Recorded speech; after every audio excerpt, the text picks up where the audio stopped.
Mari kita satukan hati. Tuhan, terima kasih, kami bersyukur Engkau sungguh baik dalam hidup kami. Tuhan, sebentar kami akan mendengarkan firman-Mu. Buat hati kami semua, Tuhan, sungguh-sungguh untuk menerima firman-Mu. Biar firman itu, Tuhan, tidak akan sia-sia ketika ditaburkan di tempat hati kami, Tuhan. Biar ya Tuhan menjadi berkat buat kami, bahkan menjadi berkat buat setiap orang yang kami layani. Terima kasih, di dalam nama-Mu saja Tuhan Yesus, kami mau mendengarkan firman-Mu. Haleluya, amin. Amin. Terima kasih Pak Maruli. Selanjutnya Bu Nerliana dan Pak Abul Sihat, silakan.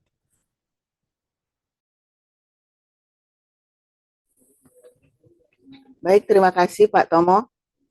Bacaan firman Tuhan 1 Samuel 15 ayat 1 sampai 35. Demikian firman Tuhan. Berkatalah Samuel kepada Saul, "Aku telah diutus oleh Tuhan untuk mengurapi engkau menjadi raja atas Israel umatnya. Oleh sebab itu, dengarkanlah bunyi firman Tuhan. Beginilah firman Tuhan semesta alam. Aku akan membalas apa yang dilakukan orang Amalek kepada orang Israel, karena orang Amalek menghalang-halangi mereka ketika orang Israel pergi dari Mesir. Jadi pergilah sekarang, kalahkanlah orang Amalek, tumpaslah segala yang ada padanya, dan janganlah ada belas kasihan kepadanya. Bunuhlah semuanya, laki-laki maupun perempuan, kanak-kanak maupun anak-anak yang menyusu, lembu maupun domba, unta maupun keledai." Lalu Saul memanggil rakyat berkumpul dan memeriksa barisan mereka Lalu Saul memanggil rakyat berkumpul dan memeriksa barisan mereka di Telaim. Ada 200.000 orang pasukan berjalan kaki dan 10.000 orang Yehuda. Setelah Saul sampai ke kota orang Amalek, disuruhnyalah orang-orang menghadang di lembah. Berkatalah Saul kepada orang Keni, "Berangkatlah, menjauhlah, pergilah dari tengah-tengah orang Amalek, supaya jangan kulenyapkan kamu bersama-sama dengan mereka. Bukankah kamu telah menunjukkan persahabatanmu kepada semua orang Israel ketika mereka pergi dari Mesir?" Sesudah itu menjauhlah orang Keni dari tengah-tengah orang Amalek. Lalu Saul memukul kalah orang Amalek, mulai dari Hawila sampai ke Syur yang di sebelah timur Mesir. Agag, raja orang Amalek, ditangkapnya hidup-hidup. Tetapi segenap rakyatnya ditumpasnya dengan mata pedang. Tetapi Saul dan rakyat itu menyelamatkan Agag dan kambing domba dan lembu-lembu yang terbaik dan tambun. Pula anak domba dan segala yang berharga, tidak mau mereka menumpasnya itu. Tetapi segala hewan yang tidak berharga dan yang buruk, itulah yang ditumpas mereka. Lalu datanglah firman Tuhan kepada Samuel, demikian. "Aku menyesal karena aku telah menjadikan Saul raja, sebab ia telah berbalik daripada aku dan tidak melaksanakan firman-Ku." Maka sakit hatilah Samuel, dan ia berseru-seru kepada Tuhan semalam-malaman. Lalu Samuel bangun pagi-pagi untuk bertemu dengan Saul, tetapi diberitahukan kepada Samuel demikian. Saul telah ke Karmel tadi dan telah didirikan baginya suatu tanda peringatan. Kemudian ia balik dan mengambil jurusan ke Gilgal. Ketika Samuel sampai kepada Saul, berkatalah Saul kepadanya, "Diberkatilah kiranya engkau oleh Tuhan, Aku telah melaksanakan firman Tuhan. Tetapi kata Samuel, kalau begitu, apakah bunyi kambing domba yang sampai ke telingaku dan bunyi lembu-lembu yang kudengar itu? Jawab Saul, semuanya itu dibawa daripada orang Amalek. Sebab rakyat menyelamatkan kambing domba dan lembu-lembu yang terbaik dengan maksud untuk mempersembahkan korban kepada Tuhan Allahmu. Tetapi selebihnya telah kami tumpas. Lalu berkatalah Samuel kepada Saul, sudahlah, aku akan memberitahukan kepadamu apa yang difirmankan Tuhan kepadaku tadi malam. Kata Saul kepadanya, katakanlah. Sesudah itu berkatalah Samuel, bukankah engkau, walaupun engkau kecil pada pemandanganmu sendiri, telah menjadi kepala atas suku-suku Israel? Dan bukankah Tuhan telah mengurapi engkau menjadi raja atas Israel? Tuhan telah menyuruh engkau pergi dengan pesan, pergilah, tumpaslah orang-orang berdosa itu, yakni orang Amalek. Berperanglah melawan mereka sampai engkau membinasakan mereka. Mengapa engkau tidak mendengarkan suara Tuhan? Mengapa engkau mengambil jarahan dan melakukan apa yang jahat di mata Tuhan? Lalu kata Saul kepada Samuel, aku memang mendengarkan suara Tuhan dan mengikuti jalan yang telah disuruh Tuhan kepadaku. Dan aku membawa Agag, raja orang Amalek. Tetapi orang Amalek itu sendiri telah kutumpas. Tetapi rakyat mengambil dari jarahan itu kambing domba dan lembu-lembu yang terbaik dari yang dihususkan untuk ditumpas itu, untuk mempersembahkan korban kepada Tuhan Allahmu di Gilgal. Tetapi jawab Samuel, apakah Tuhan itu berkenan kepada korban bakaran dan korban sembelihan sama seperti kepada mendengarkan suara Tuhan? Sesungguhnya mendengarkan lebih baik daripada korban sembelihan. Memperhatikan lebih baik daripada lemak domba-domba jantan. Sebab pendurhakaan adalah sama seperti dosa bertenung, dan kedegilan adalah sama seperti menyembah berhala dan terafim. Karena engkau telah menolak firman Tuhan, maka ia telah menolak engkau sebagai raja. Berkatalah Saul kepada Samuel,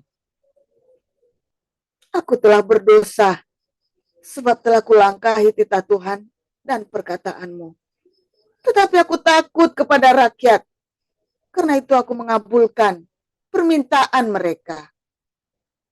Maka sekarang, ampunilah kiranya dosaku. Kembalilah bersama-sama dengan aku, maka aku akan sujud menyembah kepada Tuhan. Tetapi jawab Samuel kepada Saul, aku tidak akan kembali bersama-sama dengan engkau, sebab engkau telah menolak firman Tuhan. Sebab itu, Tuhan telah menolak engkau sebagai raja atas Israel. Ketika Samuel berpaling hendak pergi, maka Saul memegang punca jubah Samuel, tetapi terkoyak. Kemudian berkatalah Samuel kepadanya, Tuhan telah mengoyakkan daripadamu jabatan raja atas Israel pada hari ini, dan telah memberikannya kepada orang lain yang lebih baik daripadamu. Lagi, sang mulia dari Israel tidak berdusta, dan ia tidak tahu menyesal, sebab ia bukan manusia yang harus menyesal. Tetapi kata Saul, aku telah berdosa. Tetapi tunjukkanlah juga hormatmu kepadaku sekarang di depan para tua-tua bangsaku dan di depan orang Israel.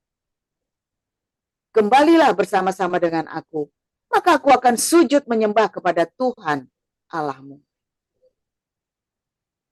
Sesudah itu kembalilah Samuel mengikuti Saul, dan Saul sujud menyembah kepada Tuhan. Lalu berkatalah Samuel, "Bawa kemari Agag, raja Amalek itu." Dengan gembira Agag pergi kepadanya, sebab pikirnya, sesungguhnya kepahitan maut telah lewat.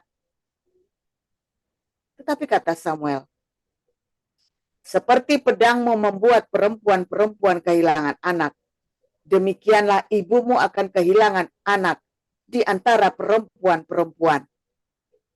Sesudah itu, Samuel mencincang Agag di hadapan Tuhan di Gilgal. Kemudian Samuel pergi ke Rama, tetapi Saul pergi ke rumahnya di Gibea Saul. Sampai hari matinya, Samuel tidak melihat Saul lagi. Tetapi Samuel berduka cita karena Saul, dan Tuhan menyesal karena ia menjadikan Saul raja atas Israel. Demikian.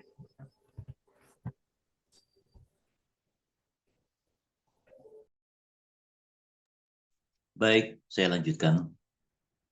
Karena kita mempunyai banyak saksi, bagaikan awan yang mengelilingi kita, marilah kita menanggalkan semua beban dan dosa yang begitu merintangi kita, dan berlomba dengan tekun dalam perlombaan yang diwajibkan bagi kita. Marilah kita melakukannya dengan mata yang tertuju kepada Yesus, yang memimpin kita dalam iman, dan yang membawa iman kita itu kepada kesempurnaan, yang dengan mengabaikan kehinaan, tekun memikul salib, ganti sukacita yang disediakan bagi Dia, yang sekarang duduk di sebelah kanan tahta Allah. Ingatlah selalu akan Dia yang tekun menanggung bantahan yang sehebat itu terhadap dirinya dari pihak orang-orang berdosa, supaya jangan kamu menjadi lemah dan putus asa. Dalam pergumulan kamu melawan dosa, kamu belum sampai mencucurkan darah. Dan sudah lupakah kamu akan nasihat yang berbicara kepada kamu seperti kepada anak-anak?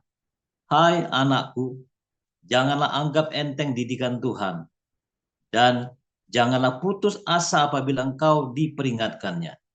Karena Tuhan menghajar orang yang dikasihinya, dan Ia menyesah orang yang diakuinya sebagai anak. Jika kamu harus menanggung ganjaran, Allah memperlakukan kamu seperti anak. Di manakah terdapat anak yang tidak dihajar oleh ayahnya? Tetapi jikalau kamu bebas dari ganjaran yang harus diderita setiap orang, maka kamu bukanlah anak, tetapi anak-anak gampang. Selanjutnya, dari ayah kita yang sebenarnya kita beroleh ganjaran, dan mereka kita hormati. Kalau demikian, bukankah kita harus lebih taat kepada Bapa segala roh, supaya kita boleh hidup? Sebab mereka mendidik kita dalam waktu yang pendek sesuai dengan apa yang mereka anggap baik. Tetapi Dia menghajar kita untuk kebaikan kita, supaya kita beroleh bagian dalam kekudusannya. Memang, tiap-tiap ganjaran pada waktu ia diberikan tidak mendatangkan sukacita, tetapi duka cita. Tetapi kemudian ia menghasilkan buah kebenaran yang memberikan damai kepada mereka yang dilatih olehnya. Sebab itu, kuatkanlah tangan yang lemah dan lutut yang goyah, dan luruskanlah jalan bagi kakimu, sehingga yang pincang jangan terpelecok, tetapi menjadi sembuh. Berusahalah hidup damai dengan semua orang, dan kejarlah kekudusan, sebab tanpa kekudusan tidak seorang pun akan melihat Tuhan. Jagalah supaya jangan ada seorang pun menjauhkan diri dari kasih karunia Allah, agar jangan tumbuh akar yang pahit, yang menimbulkan kerusuhan dan mencemarkan banyak orang. Janganlah ada orang yang menjadi cabul atau yang mempunyai nafsu yang rendah seperti Esau, yang menjual hak kesulungannya menjadi sepiring makanan. Sebab kamu tahu bahwa kemudian ketika ia hendak menerima berkat itu, ia ditolak, sebab ia tidak beroleh kesempatan untuk memperbaiki kesalahannya, sekalipun ia mencarinya dengan mencucurkan air mata.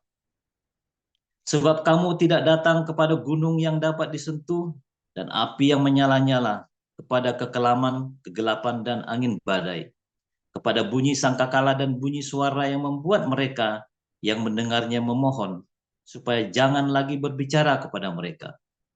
Sebab mereka tidak tahan mendengar perintah ini. Bahkan jika binatang pun yang menyentuh gunung, ia harus dilempari dengan batu. Dan sangat mengerikan pemandangan itu, sehingga Musa berkata, aku sangat ketakutan dan sangat gemetar.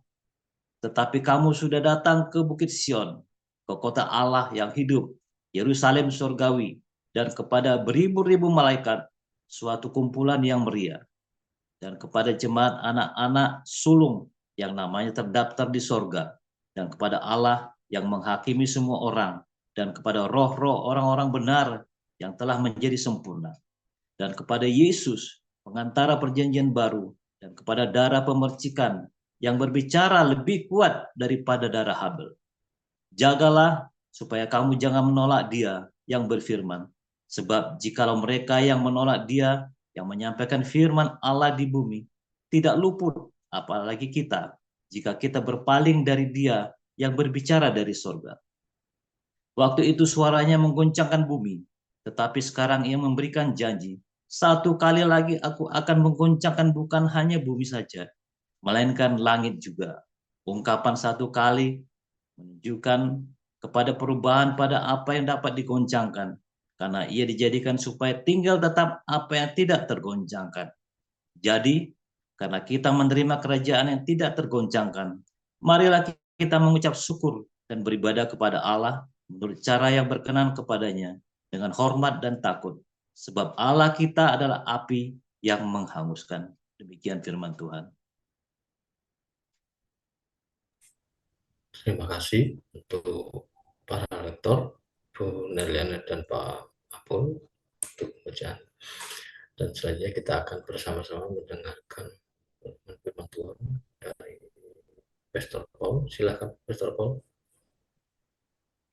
Haleluya, luar biasa firman Tuhan selalu baru setiap hari ketika kita menanti-nantikan Tuhan dengan hati yang tulus, dengan hati yang penuh cinta, dan punya air kehidupan dari surga. Sumber airnya dari Tuhan Yesus, saudara ya. Katanya firman Tuhan tadi, jangan ada orang yang meninggalkan kasih karunia, supaya jangan timbul akar pahit. Ya, kemarin, tadi malam ya, Koinonia juga kita belajar tentang absintus, ya, tentang bintang atau yang jatuh ke bumi dan memahitkan seluruh mata air, ya, sepertiga mata air di bumi pahit. Nah, mata air kita dari mana sumbernya? Tuhan Yesus berkata, Yohanes 7 ayat 37, barang siapa minum dariku, ya, maka dari dalam hatinya akan mengalir aliran-aliran air kehidupan. Kalau pahit nggak bisa hidup. Makanya absintus itu ya hanya mengotori mata air yang ada di dunia ini, tetapi tidak bisa mengotori mata air di dalam hati kita yang dari Tuhan Yesus, saudara. Cintamu tuh sumbernya dari mana? Cintamu sumbernya dari dunia ini, ya kamu pahit. Udah dipahitkan. Kalau cintamu berasal dari Tuhan Yesus, ya enggak bisa dipahitkan. Ya, karena cintamu itu cinta yang sejati yang dari Tuhan Yesus. Kalau cintamu dari dunia ini ya pahit, ya. Kalau cintamu dari dunia ini pahit. Kalau cintamu dari Tuhan Yesus nggak bisa pahit, ya. Bahkan akan manis lawannya. Nah, saudara, ketika kita punya cintanya Tuhan Yesus, sepahit apapun yang kamu hadapi, ya, maka outputmu tetap manis. Wah, luar biasa ya. Sepahit apapun yang kamu hadapi.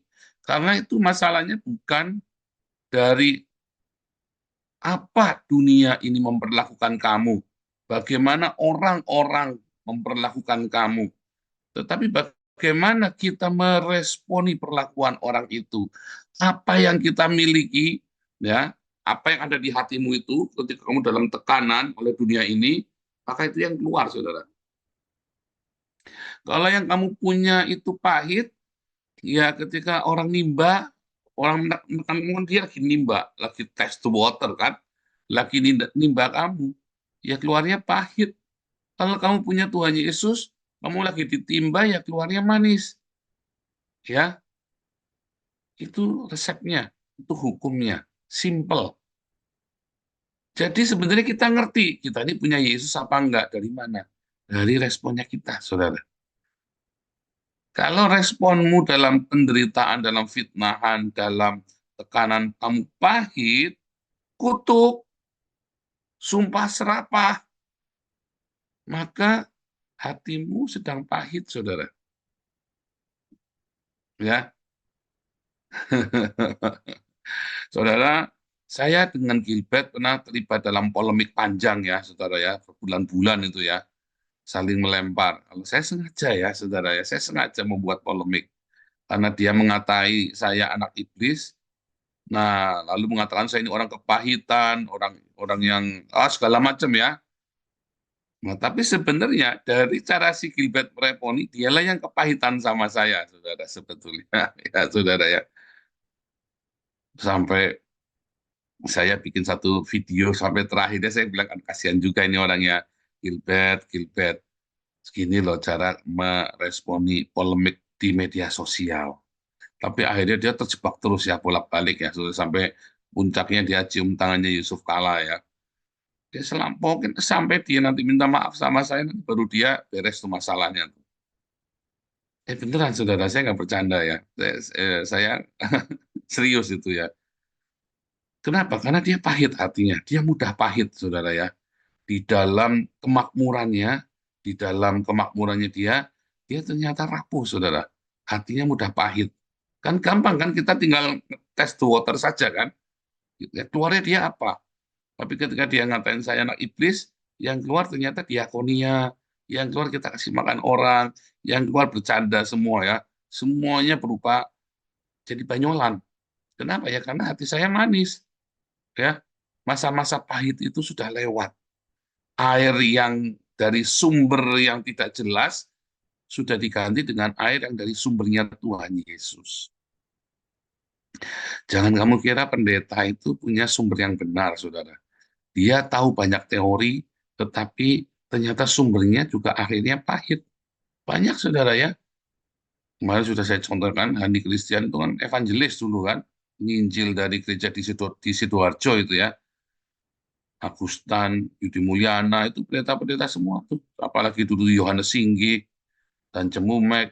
Ya, kenapa? Karena sumbernya pahit. Dia tidak menemukan sumber yang sebenarnya. Tetapi Joseph Paulsen, sumbernya dari Tuhan Yesus. Sepahit apapun hidup saya, luarnya tetap manis, saudara. Ya kan? Sekeras apapun ya tantangannya, coba diukur-ukur satu Indonesia coba.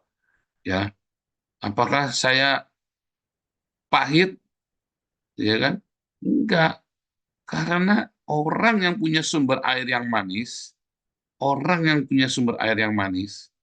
apapun masalahnya dia adalah sebuah keberuntungan buat dia, saudara. Aneh ya. Saudara harus tahu, kalau kamu pahit, apapun keberuntungan bagimu, ujungnya pahit, saudara. Kalau kamu sumber airnya manis, sekeras apapun hidupmu, ujungnya manis. Ya, itu namanya head sama tail. Nah, ya, dulu saya belajar minum ya, belajar mengenal minum-minuman itu ya, apa namanya, whisky, alkohol, apa namanya, whisky, vodka, anggur, itu namanya head sama tail ya, saudara ya. Saya bisa minum ya, saya bisa minum 4 botol ya, Gordon Blue tanpa mabuk. Itu ada caranya ya. Tapi saya pertama dikenalkan apa itu head, apa itu tail. Kalau barang murah, headnya manis, saudara. Kan kecapan pertama manis, gitu ya. Kalau kau minum sesuatu, kecapan pertama manis. Tapi begitu udah masuk, waduh, murah, aduh, nggak karu-karuan, itu barang murah tuh, saudara ya. Itu ini kecapannya manis, tapi begitu udah mas, nggak karu-karuan di daerah sini ya, dari mulai pangkal kerongkonganmu itu ya, nggak enak ya. Tapi kalau barang mahal, kecapannya mungkin getir ya, misalnya itu apa Johnny Walker yang warnanya itu ya, yang warnanya hijau, yang green itu ya, baunya itu kayak bau daun ya. Tapi begitu masuk, enak saudara, fresh gitu ya. Anggur yang mahal juga begitu ya.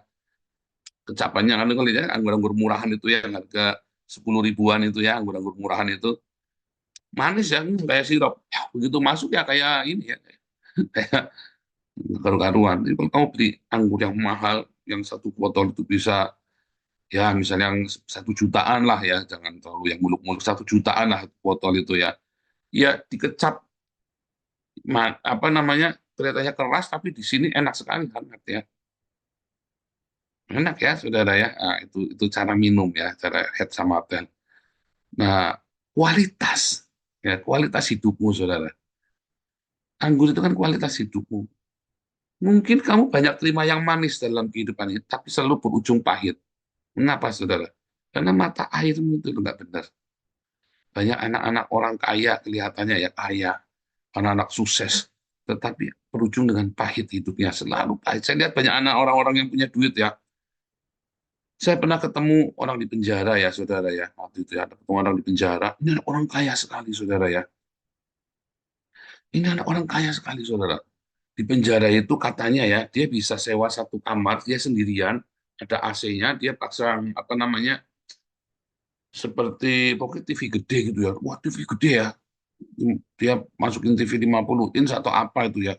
Waktu itu saya di ruang busuk itu heboh gitu ya. Wah, ini orang kaya baru masuk penjara ya, masih muda ya. Kelihatannya waktu itu saya ketemu itu kira-kira eh, 10 tahun yang lalu ya, saudara ya. Ada AC-nya, ada TV-nya gede, home theater, dan segala macam ya. Nah, waktu saya besuk begitu ya, orang ini di sebelah saya, saudara ya, dibesukin sama mamanya. Wah, kok datang sekali, saudara ya. Nah, setiap kali saya ke sana, saya berapa kali ke sana, ngeliat orang ini pokoknya bukan arogan, tapi apa ya, penuh dengan kemarahan. Ya, penuh dengan, ternyata kasusnya itu sempat masuk ke detik.com itu ya. Kasusnya itu adalah dia membunuh temannya, saudara. Dia bunuh temannya. Kenapa dia bisa bunuh temannya, saudara? Jadi cara bunuh temannya itu dia punya punya kayak judi online begitu ya, di kayak internet cafe gitu ya. Lalu di dalamnya ada judi online. Lalu katanya ada orang utang sama dia. Caranya adalah dengan dikarungin plastik dari belakang sama dia, terus dikulet saudara, dikarungin pokoknya kayak di film itu ya caranya itu ya. Nah itu masuk ya di detik.com itu ya, di beritanya saya baca itu ya. Terus mayatnya itu dilakban begitu sudah ditaruh di polsek, di belakangnya polsek, di polsek apa itu Bandengan apa-apa itu ya. Serem kali itu saudara ya. Ini anak muda loh. Kalau nggak salah umurnya masih 23 tahun saudara. Kenapa ya? Kalau itu bisa seganas itu. Ada anak orang kaya, cukup semuanya cukup saudara ya. Saya lihat mobil orang tuanya juga mobil mewah ya. Ya itu saudara ya. Ya kan lihat kasusnya Jessica segala macam itu ya. Orang-orang yang orang-orang kaya yang begitu kejam ya. Kenapa ya? Karena kelihatannya hidupnya enak bahagia, tapi sumbernya itu pahit, saudara. Ya pendeta-pendeta juga sama ya. Yang pendeta-pendeta juga sama. Kamu harus jujur sama dirimu. Sumbermu itu apa? Sumbermu itu dari Tuhan Yesus sendiri atau dari sumber yang lain? Kamu boleh berakting diakonia. Kamu boleh berakting kamu sudah lakukan pekerjaan Tuhan. Tapi sumbermu itu apa?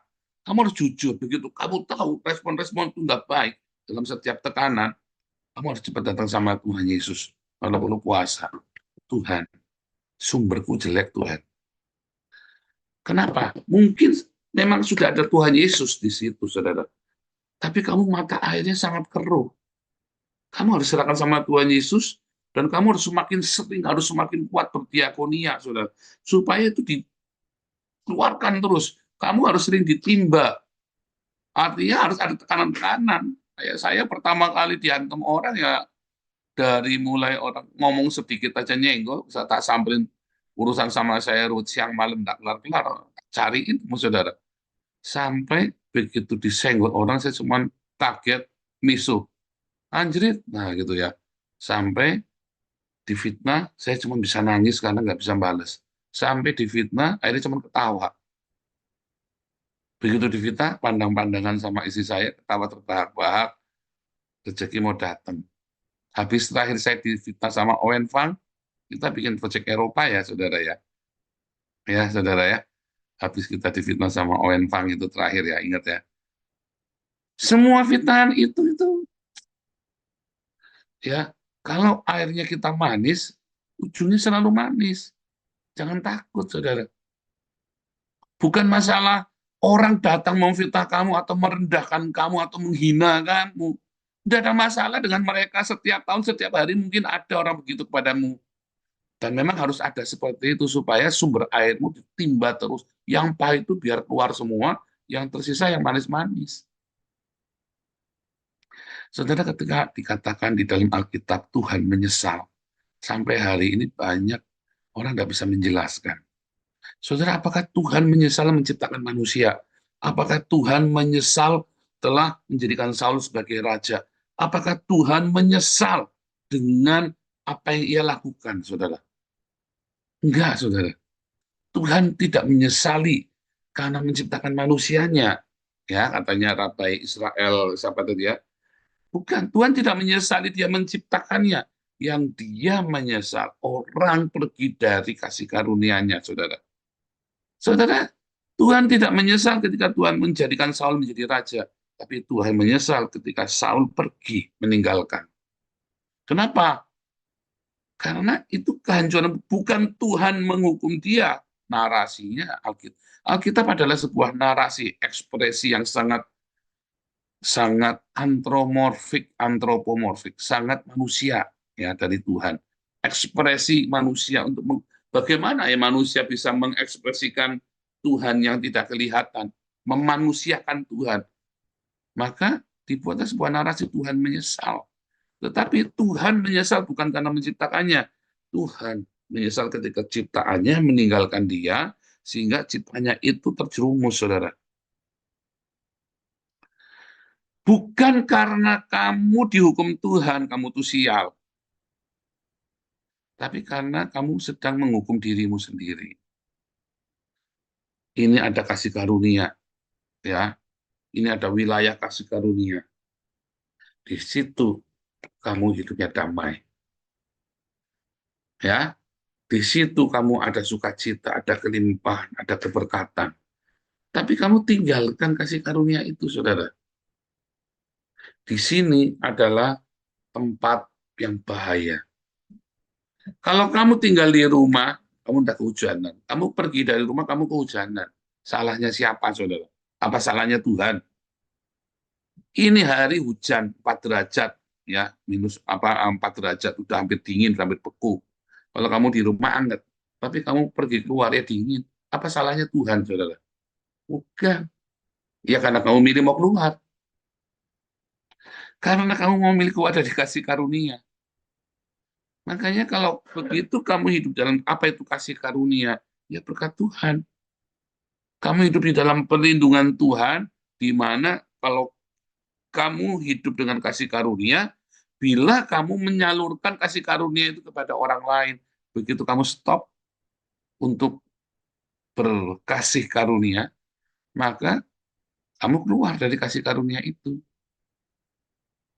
Kalau kamu tetap tinggal di dalam kasih karunia dengan juga melakukan kasih karunia, tenggelam di dalam kasih karunia, bahwa apa yang kamu punya sekarang ini bukan karena kamu, tapi karena Tuhan, kamu sadar itu dan kamu mengakuinya, maka kamu tetap tinggal dalam kasih karunia, karena kamu tahu yang kita ada sekarang ini bukan kita, tapi dari Tuhan, maka kita mau menjadi saluran kasih karunia.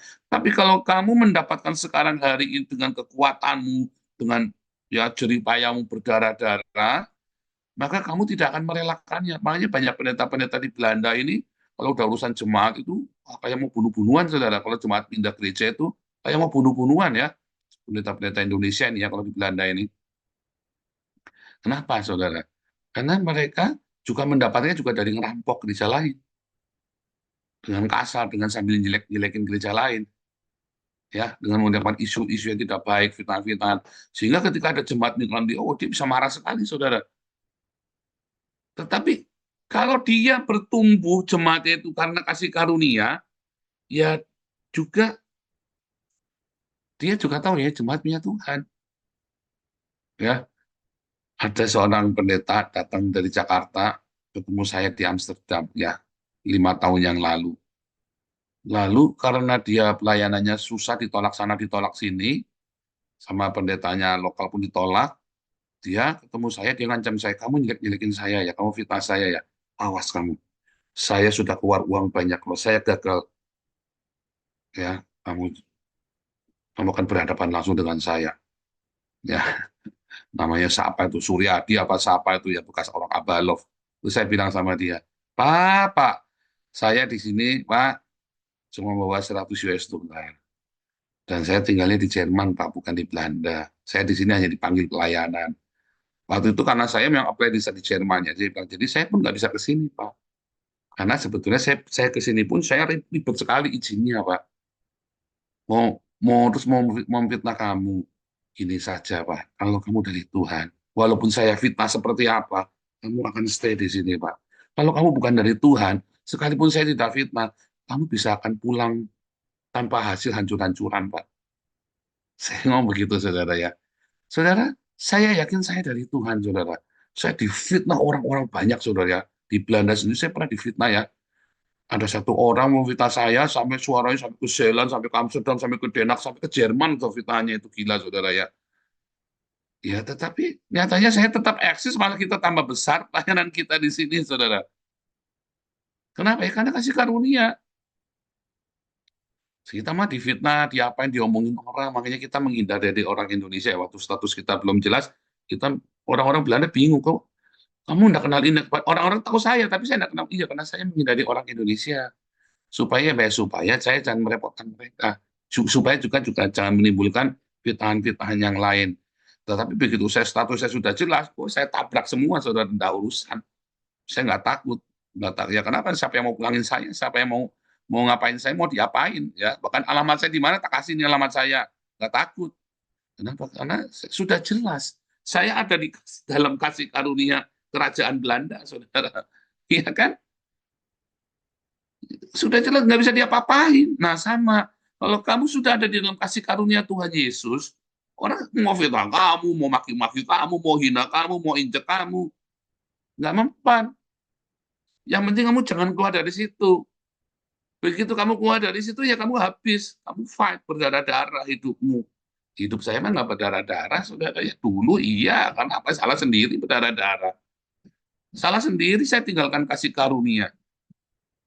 Hari ini saya lepaskan pengampunan, saya lepaskan berkat, saya lepaskan hal yang baik. Orang mau fitnah saya, emang gua pikirin. Orang mau hianati saya, emang gua pikirin. Itu kan urusan dia dengan Tuhan. Ya kan? Dan akhirnya saya justru melihat banyak peluang-peluang yang baik. Karena manis hatinya. Kan orang yang pahit, cepat sudah, wah ruwet ke kepalanya, dia isinya pokoknya cuma kemarahan, dendam, akan kubalas. Wah, nggak bisa tidur, ngebul-ngebul, saudara ya. Saya tidurnya tenang. Kenapa? Karena saya di dalam kasih karunia, saudara. Mau hidupnya enak, ya, tambah cantik, tambah ganteng, ya kan? Hiduplah dalam kasih karunia. Jangan keluar. Tuhan menyesal, bukan karena dia menciptakanmu, saudara. Tuhan menyesal ketika kamu melangkah keluar dari kasihnya dia. Karena Tuhan itu adalah kasih. Dalam kasihnya itu ada banyak sekali berkat. Kamu keluar, aduh. Kalau ada tim yang keluar ya, aduh, eman-eman kamu ya. Kamu sayang sekali. Nah itu ya, saya selalu melihat kalau ada tim yang keluar, kenapa kamu tidak bisa tinggal dalam kasih karunia, sewal bacok. Masalah begini saja kamu harus keluar. Bodoh, saya bilang ya. Bodoh. Hidup sama-sama dalam kasih karunia bareng kita. Ada senggolan, tidak apa-apa. Kan Tuhan yang berkati kita kan, bukan temanmu kan, yang mempromosikan Pak Utomo apakah saya. Tuhan Yesus loh. Yang mempromosikan siapa namanya Bu Neliana, yang mempromosikan Pak Yuda, yang mempromosikan siapapun dari kita adalah Tuhan Yesus loh, bukan orang. Orang mau promosikan bisa dicegal. Kalau Tuhan Yesus sudah promosikan, siapa yang bisa ngelawan? Kayak saya penjahat, dihancurin beberapa orang, jelek-jelekin saya, nggak bisa, saudara. Kenapa? Promosinya dari surga langsung. Ya, itulah kasih karunia. Ya, jangan keluar dari kasih karunia. Hatimu tetap penuh cinta. Justru makin banyak berkat-berkat dibukakan dalam hidupmu. Tuhan Yesus memberkati.